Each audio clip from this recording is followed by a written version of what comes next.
The illusion of uplift through coercion and collective suicide. We're unpacking something uncomfortable but essential.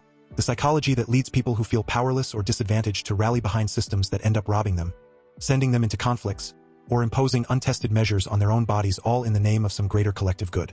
We'll explore why this pattern repeats and how pure logic and basic moral principles tear down the justifications for it. Let's start with the big picture without giving away every turn. Imagine a group that sees itself as held back by others' success. Instead of building their own strength through voluntary effort and exchange, they latch onto narratives of victimhood and demand leaders who promise to level the playing field. Those promises often translate into taking from producers, enforcing conformity, and sacrificing individuals for abstract ideals. What feels like empowerment becomes a trap of dependency and destruction. Stick around, because by the end we'll see why this isn't inevitable and how clearer thinking dismantles the entire foundation. If this episode challenged your thinking or clarified patterns you've observed, hit like, share it with someone wrestling with these ideas, subscribe for more unfiltered explorations, and drop a comment with your strongest takeaway or counterpoint. Your engagement keeps these conversations alive and helps reach minds ready to break free. Now diving deeper into the mechanisms at work. At the root is this festering resentment born from perceived weakness. When people feel they can't compete or achieve on their own terms, that frustration doesn't always spark self-improvement. It simmers into a desire to pull others down. This inversion of values turns strength and independence into something suspect or evil, while elevating meekness, envy disguised as justice, and submission to authority figures who claim to speak for the collective. The weak don't rise by creating value. They seek to redefine morality so that the successful become villains who owe them upliftment through force. This plays out in support for coercive systems. People back governments that tax away earnings, inflate currency to erode savings, or regulate opportunities out of existence. Why? Because the narrative frames it as fairness against the greedy. Logic says otherwise. If the system robs you to give to others who produce less, it discourages production overall. Everyone ends up poorer except the administrators who gain power. Voluntary free market exchange, where value is traded willingly, creates mutual benefit. Coercion only redistributes and destroys incentives. Supporting your own robbery under the banner of helping the weak is self-defeating. It assumes the takers will stop at the rich, but lines blur and the net drains the productive middle too. The same psychology fuels backing wars or conflicts. Narratives paint outsiders as threats, whipping up fear and unity. The collective cheers, sending its own sons and daughters to die for borders, resources, or ideologies sold as defense. But reason exposes the flaw. True security comes from strong individuals and voluntary alliances, not centralized commands that treat people as expendable. If the system claims authority to conscript lives, it has already declared your body and choices belong to it. Morally, initiating force against peaceful people violates the foundational principle of not harming others to uplift yourself. Dying for leaders who stay safe while you bleed serves no higher good. It perpetuates cycles where weakness seeks glory through destruction rather than peace through trade and mutual respect. Then there are the mandates, like forcing chemical substances or untested interventions on populations.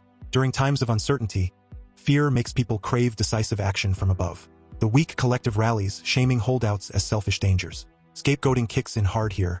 Dissenters become the internal enemy blamed for failures. Yet logic demands scrutiny. No authority has perfect knowledge or infallible benevolence. Imposing experimental measures on millions risks widespread harm without true consent. Morally, violating bodily autonomy echoes the worst tyrannies.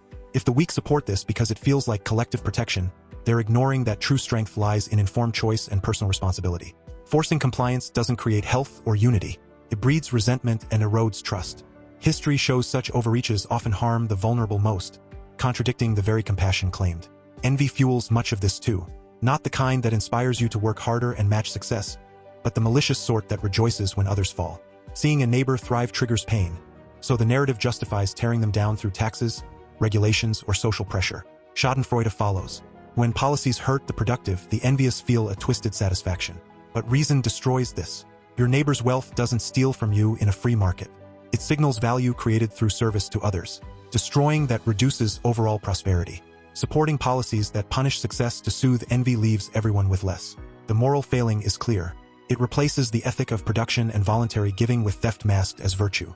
True uplift comes from emulating excellence, not resenting it. Crowd dynamics amplify everything. In large groups, individuals diffuse responsibility. Anonymity lets aggression flow without personal accountability. Leaders craft stories that channel this into obedience. Authoritarian tendencies emerge. Submission to the in-group authority pairs with aggression against rule breakers. People who feel weak personally gain illusory power by enforcing the collective will. But this inverts reality. Real power is internal self-mastery and creation. Outsourcing it to the state creates fragile dependents who cheer their own chains because the alternative feels scarier. Relative deprivation theory explains the fuel. It's not absolute hardship, but the gap felt compared to others or imagined entitlements. When narratives constantly highlight inequality, frustration builds.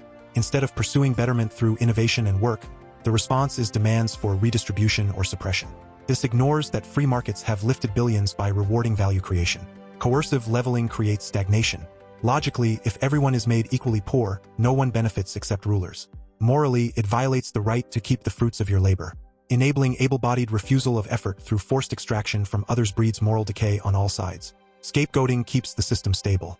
Complex problems like economic woes or social tensions get pinned on outsiders, the wealthy, or internal dissenters. The collective unites in outrage, leaders gain loyalty, and root causes like bad incentives or overreach stay unexamined. Destroying neighbors' livelihoods or freedoms becomes righteous. Yet sheer reasoning shows this solves nothing. Blame shifting avoids personal or systemic accountability. Real progress requires facing reality. Voluntary cooperation, sound principles of non-aggression, and individual agency outperform engineered equality every time. The authoritarian mindset ties it together. Rigid adherence to conventions handed down by power, submission to leaders, and readiness to punish deviance. Insecurity from feeling weak finds outlet in group toughness. But this creates a cycle. More control demands more obedience, which deepens weakness. Free individuals question authority. They build resilience through trial and error, not blind following. Pulling from enduring insights, consider how resentment becomes creative in slave-like moralities. The weak redefine good as their limitations and evil as others' strengths. Humility imposed by circumstance becomes a universal virtue to guilt the capable. Revenge fantasies replace direct action. This inversion sustains leadership that promises justice while delivering chains. Another reflection notes anger often stems from stories we tell ourselves about situations rather than the situations themselves. Narratives of perpetual victimhood manufacture rage that leaders direct outward. Or observe how power corrupts not just the top but enablers below. The belief in authority as a legitimate monopoly on force contradicts human equality.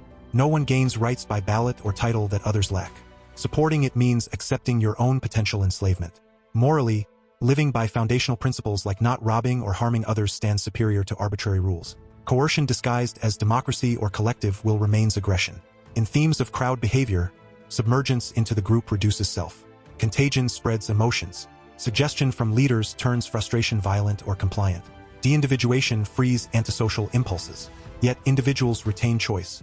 Stepping back to reason breaks the spell.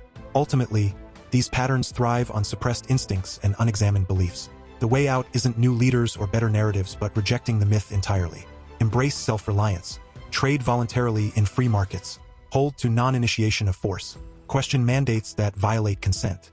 Build personal excellence rather than tearing down others. This isn't cold individualism.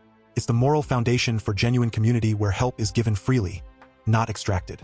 The weak collective support for self-destructive systems collapses under scrutiny. Promises uplift through robbery and never delivers lasting strength. Logic reveals the incoherence. Morality demands better. Live as a creator, not a claimant on others' lives. The path to real power is internal, not borrowed from authority figures who thrive on your weakness.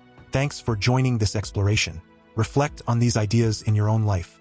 Challenge the stories that keep people chained. Until next time, pursue truth and live freely.